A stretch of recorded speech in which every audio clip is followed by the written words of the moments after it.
pero que a veces se nos olvida lo que acontece con el ejercicio de nuestro diario realizar la vida. Vamos a encomendarnos a Dios. En nombre del Padre, del Hijo y del Espíritu Santo. Amén. Señor, te damos gracias por el regalo de este día, por el descanso que ha reparado nuestras fuerzas. Gracias por todo lo que nos permites vivir, realizar, y gracias por la oportunidad de poder servirte.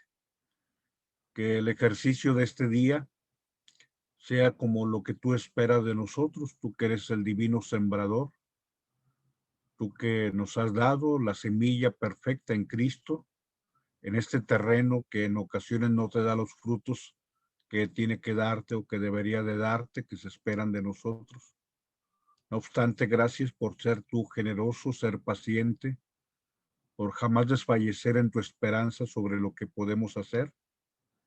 Te pedimos las mismas actitudes para aquellos que tú nos has dado, especialmente en el ministerio que me has querido conferir, que me has confiado, pero también en aquellos que han recibido el regalo de la tutela de alguna persona, de un ser querido, que jamás perdamos la esperanza de aquello que a veces no nos da los frutos que queremos y a veces no nos da los frutos en los tiempos que esperamos. Bien, hoy la reflexión es en torno al capítulo 4 de San Marcos. Este capítulo 4 es, digamos, un texto se llama paralelo. Cuando dos textos llevan la misma narración, son narraciones paralelas o textos paralelos. Y este capítulo 4 de San Marcos es parecido al capítulo 13 de San Mateo, que nos tocó compartir allá por el mes de julio, el mes 7 del año 2020. Entonces, algunos elementos irán muy cercanos, pero reitero, esta palabra de Dios que es viva y eficaz nos va a dar siempre nuevas luces, porque lo que vamos viviendo en este 2021, todavía en el mes de enero, ya concluyéndolo, es distinto de aquello en lo que estábamos viviendo día a día en julio del 2020, aunque pudiera tener elementos parecidos. Siempre hay elementos que son diferentes. De hecho, el concepto de la historia que tiene el cristiano, solamente lo recuerdo, te lo recuerdo. Hay tres conceptos de historia. El concepto lineal, que es el concepto de los judíos. Ese concepto de una línea, así que inicia y que termina, es hasta cierto punto un concepto que nos deja sin aliento, porque lo que inició un día se va a terminar. Y digamos, hay una parte del judaísmo que no creía en la resurrección, en la vida eterna. Entonces empezó Rogelio tal día, termina tal día y ya se acabó. El otro concepto es el circular, que es el de las religiones llamamos naturalistas. Y mucho de todo aquello que se nos ofrece hoy en la nueva era, en ese New Age que alguna vez has oído, has tomado cursos, donde el ciclo de la naturaleza pareciera ser el mismo ciclo de la vida del hombre. Entonces, así como hay una primavera, así como hay un verano, un otoño, un invierno, otra vez primavera, verano, otoño, invierno, así como la luna tiene un cuarto, digamos, una luna naciente o una luna nueva, un cuarto creciente, un cuarto, una luna llena, un cuarto menguante y otra vez las estaciones de la luna. De esa manera, lo que son las religiones naturalistas piensan que tú y yo nacemos, crecemos, nos desarrollamos, morimos, pero otra vez volvemos a nacer. Es la propuesta de aquellos que creen en la reencarnación.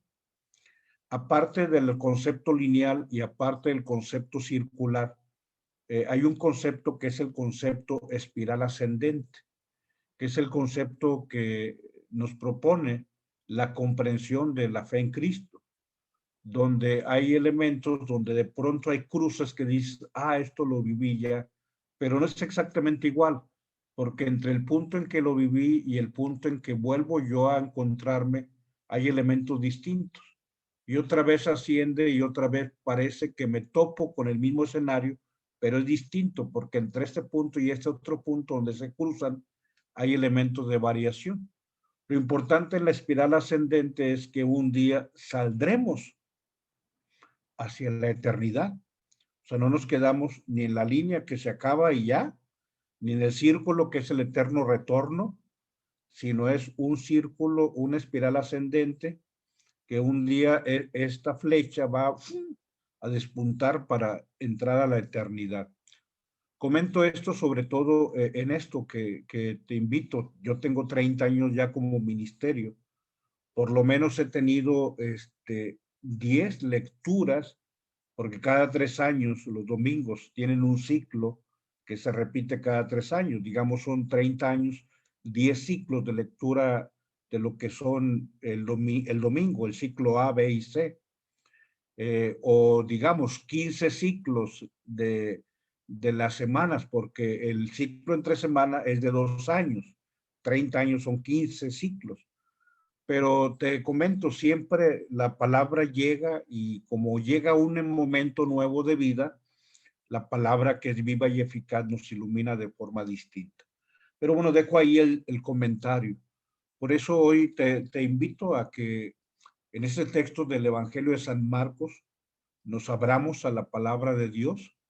Y bueno, te comparto esta pintura del sembrador en el atardecer de Vincent Van Gogh, un hermoso sol, una obra clásica, una obra sin duda de las más bellas de este autor holandés, de Vincent Van Gogh. Pero también en la parte de abajo está un señor que falleció con el fin del milenio pasado, Charles Schulz, el creador de Peanuts o de Snoopy, como lo traducimos al castellano. Pero bueno, ahorita regresamos a Charles Schulz en torno al Evangelio. Adelante. Vamos a leer el Evangelio de San Marcos, que es un fragmento, porque en realidad son 20 versículos los que se nos comparten. Hoy tomamos pues, prácticamente 7 versículos. El Señor esté con ustedes. Proclamación del Santo Evangelio según San Marcos.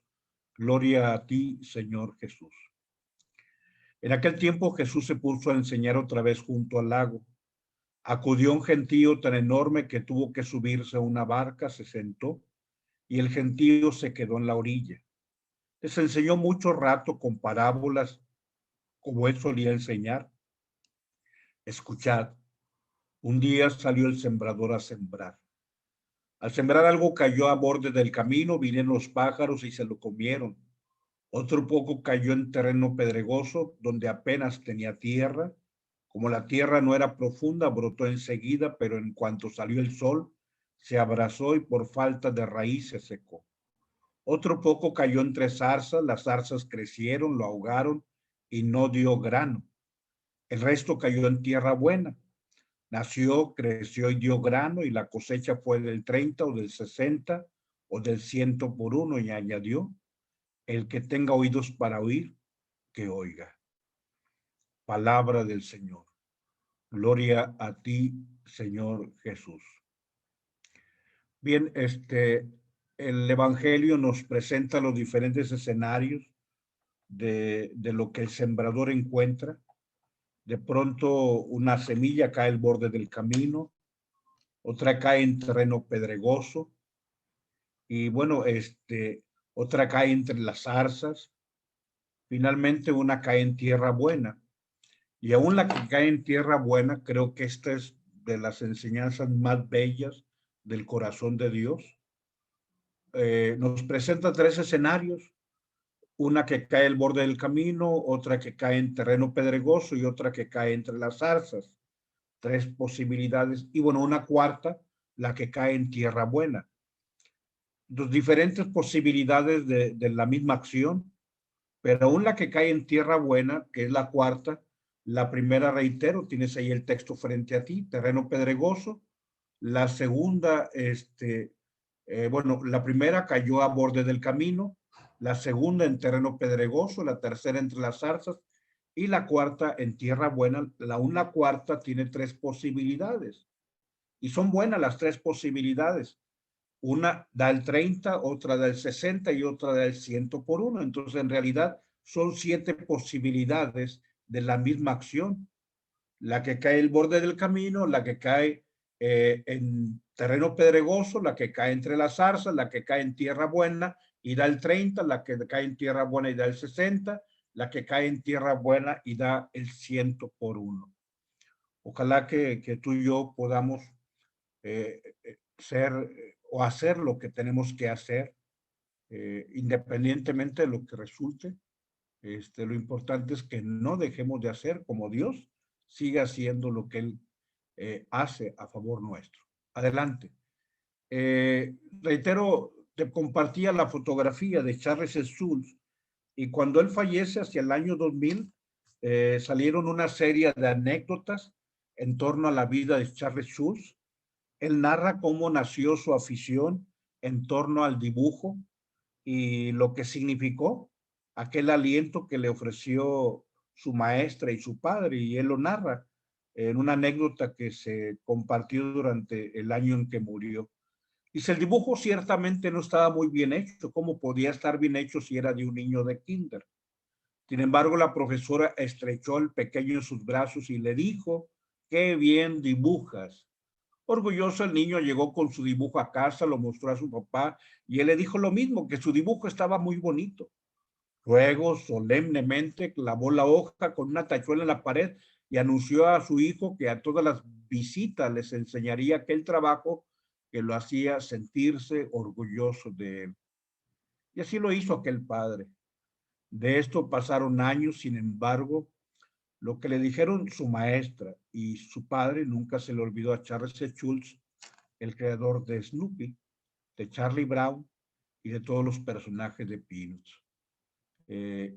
Quizá, no sé, sin duda no es un artista como Van Gogh, como Vincent Van Gogh, pero la incidencia del reforzamiento positivo de actitudes, de el elogio de la palabra amable, como siempre las palabras serán fundamentales, son la mejor forma que tenemos de acariciar y la más dolorosa forma que tenemos de lastimar a los demás.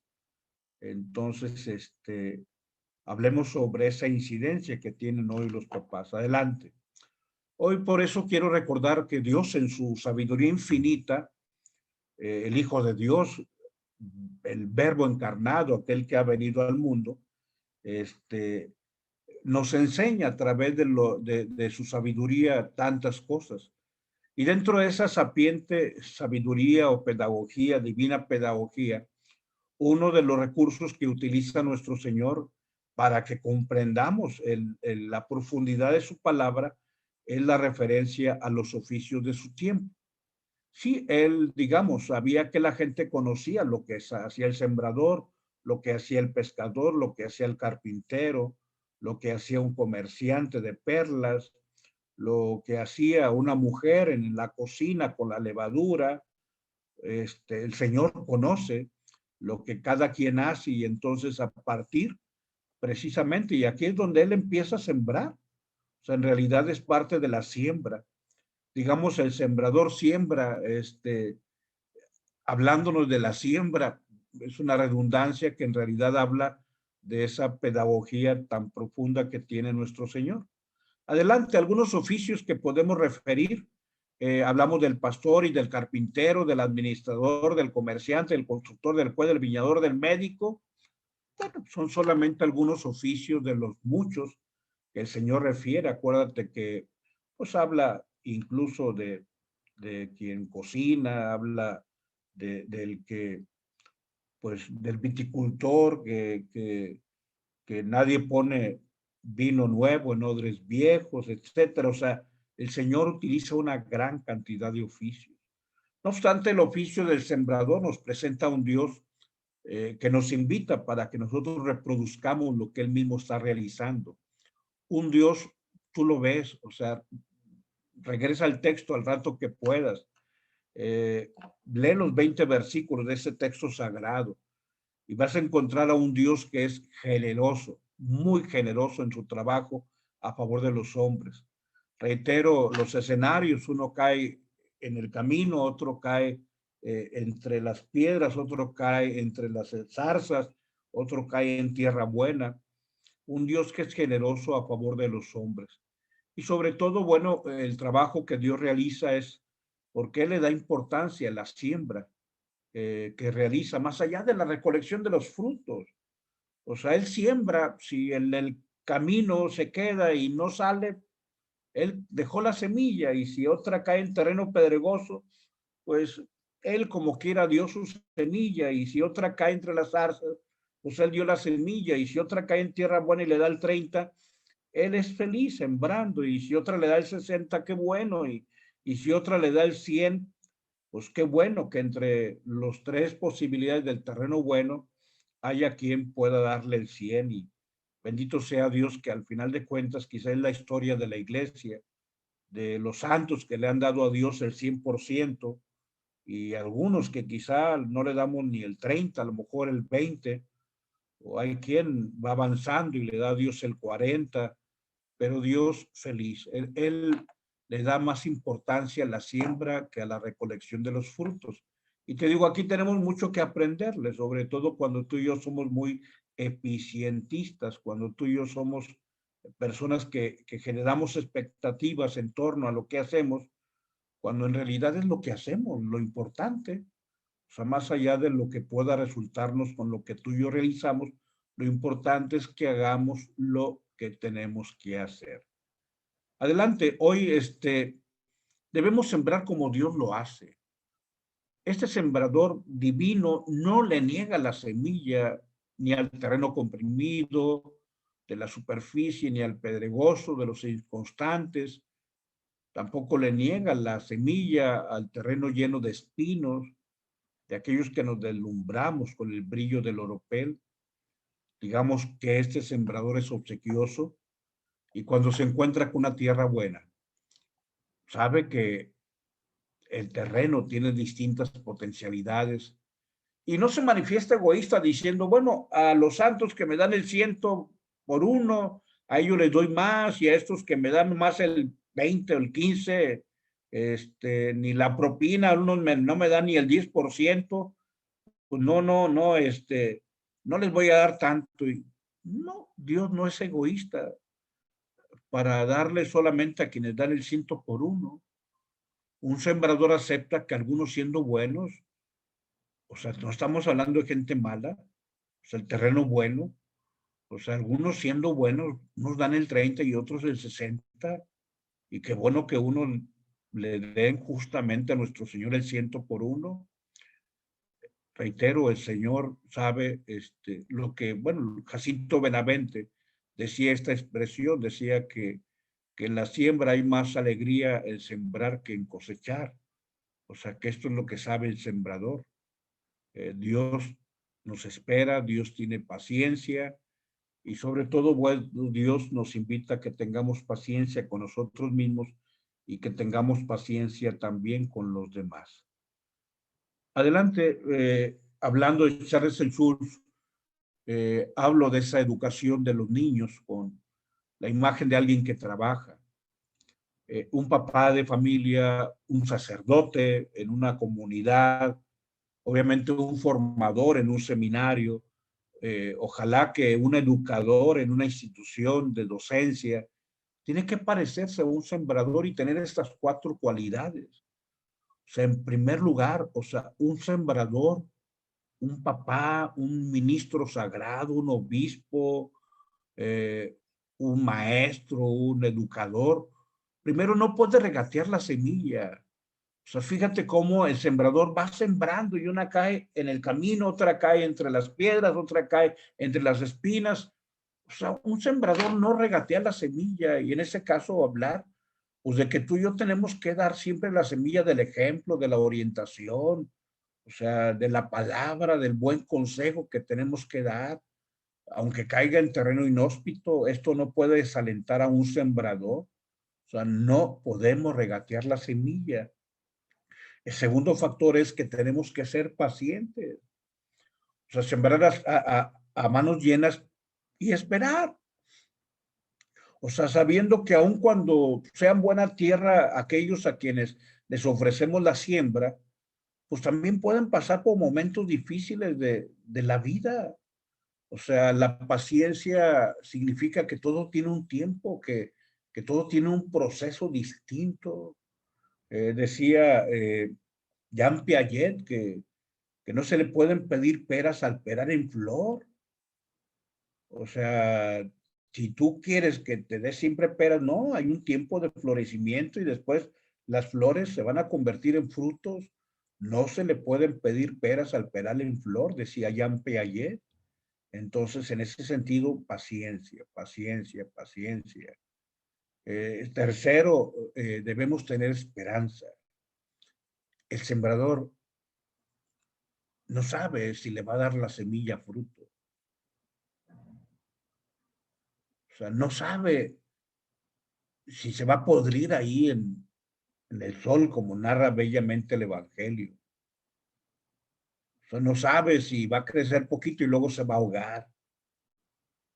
No sabe si de pronto ahí está el frijolito acostado en la tierra, pero pues no va a hendir las raíces en la tierra y pues lo que salió de pronto se va también a secar. O sea, el sembrador espera y creo que es de los ejercicios que hoy tenemos que realizar. No podemos perder la esperanza. Si alguien no está convencido de que un día, tarde que temprano, lo que hace va a dar frutos, no tendrá la ilusión de ir trabajando día tras día con ilusión para, para esperar algo mejor.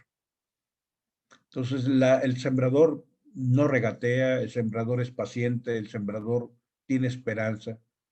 Y finalmente, quizá algo que tenemos que entender todos, el sacerdote, pero también el papá de familia, quizá más el papá de familia, aparte de no regatear, o sea, de ser obsequioso, aparte de ser paciente, aparte de ser alguien con esperanza, eh, el buen sembrador debe comprender la diferencia que existe entre la tierra buena. O sea, si tú tienes 5 hijos, si tú tienes 3 hijos, si tú tienes 2 hijos, si tú tienes 7 hijos, sé que a lo mejor hablo de lo que fue el escenario de mi familia y también de tu familia, la cantidad de hijos que he referido. O sea, tú ubicas que la semilla es la misma, porque el consejo es el mismo, porque el ejemplo es el mismo, porque la entrega es la misma dentro de esas 4 paredes. Y no obstante, unos dan el 30 y pues dieron el 30 porque es lo que podían, y otros dieron el 60, era lo que podían, y otros dieron el 100, qué bueno. Entonces no podemos medir con el mismo rasero y no podemos exigir los mismos rendimientos. Y lo peor de todo, ojo, no compares a uno con otro. O sea, ¿por qué tu hermano sí saca estas notas? O sea, oye, ¿por qué tu hermano y por qué tu hermana? Y vas fastidiando a aquellos que Dios te ha dado. Y el Señor dice, no, espérame. Aún la tierra buena unos dan el 30, otros dan el 60 y otros el 100. Y Dios feliz, porque así es el sembrador. Nunca mide con el mismo rasero y es quizá el más grande regalo de alguien que nos ama, que no nos compare con los demás y que nos dé la oportunidad de ser nosotros.